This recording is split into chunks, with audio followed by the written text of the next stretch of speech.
નર્મદાના જરવાણીમાં ગ્રામજનોની હાલત કફોડી બની છે। ખાડી ઉપરથી જીવના જોખમે તેઓ પસાર થવા મજબૂર બન્યા। દેડકા ફળિયાની ખાડી ઉપરથી પસાર થતા ગ્રામજનો મજબૂર બન્યા છે। ગ્રામજનોએ ખાડી ઉપર કામચલાઉ રસ્તો બનાવ્યો છે। વીજ થાંભલા મૂકી કામચલાઉ વ્યવસ્થા ઊભી કરી છે। નર્મદાના જરવાણીમાં ચોમાસામાં હાલત કફોડી બની જાય છે। એક જગ્યાએથી બીજી જગ્યાએ જઈ શકાતું નથી ને ગ્રામજનોએ પોતે જ આ એક વૈકલ્પિક રસ્તો ઊભો કર્યો છે। ખાડી ઉપરથી જીવના જોખમે આ ગ્રામજનો પસાર થવા માટે મજબૂર બન્યા છે। ગ્રામજનોએ ભેગા મળીને ખાડી ઉપર વીજ થાંભલો મૂકી કામચલાઉ અવરજવરની શરૂઆત કરી।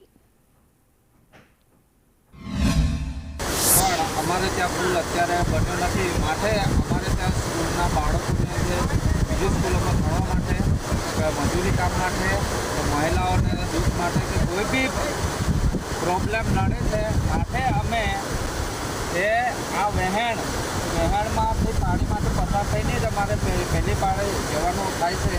માટે અમે જે આગળ ત્યાં વીજળીના થાંભલા એમ પડી રહ્યા હતા એ રીતના એટલે એ થાંભલા લઈ આવીને અમે પાણીના વહેણ પણ અમે પુલ બનાવ્યો છે।